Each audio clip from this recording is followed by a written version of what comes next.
Jean-Pierre approached the mystery of the Great Pyramid with an architect's eye. Working from the most detailed architectural plans ever drawn of the Great Pyramid, slowly, his theory began to evolve. As the years passed, unnoticed by Egyptologists, he came to know the minute details of the pyramid like no one else on Earth. The $64,000 question is, how do you raise blocks all the way to the top of a 480-foot pyramid? We saw that there were real problems with either a single ramp or a spiral ramp. And lifting cranes certainly don't do the job. So how do you do it? That's the problem Jean-Pierre has been tackling for all these years. His solution still has a ramp, but it's inside the pyramid. And incredibly, according to Jean-Pierre, it's been hidden there for 4,500 years.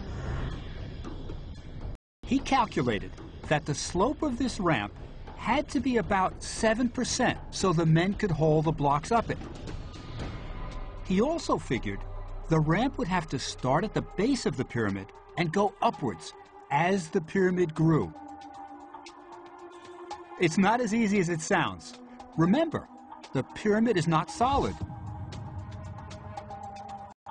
Inside the Great Pyramid are 3 large chambers. The lowest one is called the Queen's Chamber. Above it is a mysterious room called the Grand Gallery. And on top of all that is the King's Burial Chamber. All 3 chambers are connected by passageways. Is it possible to have a ramp snaking up through the pyramid that doesn't run into one of these chambers or passageways? As he began building his computer model, he could see the ramp just 10 feet inside the smooth outer surface of the pyramid, turning level after level all the way to the top of the pyramid, kind of like a ramp in a parking garage. Amazingly, Jean-Pierre's ramp never hit any of the chambers or passageways inside the Great Pyramid. For the first time in history, a structural 3D model of the Great Pyramid had been built to test a theory. Jean-Pierre knew the internal ramp was a real possibility. But he still had problems to solve. How to turn the blocks around the corners of the ramp? You see, the men hauling the blocks need a place to stand in front of the blocks. When they reach the end of the straightaway on the ramp, where can they stand to pull the block? Jean-Pierre's solution is to leave the corners open.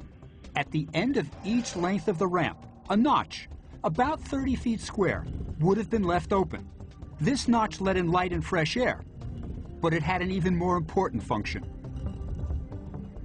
Stationed at each corner was a crane that would lift and position the block so it could travel up the next flight of the ramp. These cranes could be the machines that Herodotus was talking about.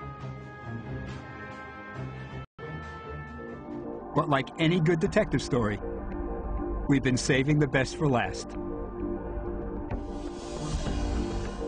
If Jean-Pierre is right about the internal ramp, the French team should have detected it in their 1980s high-tech survey. In the French team's published report, there is no diagram of an internal ramp. It looks like Jean-Pierre is wrong.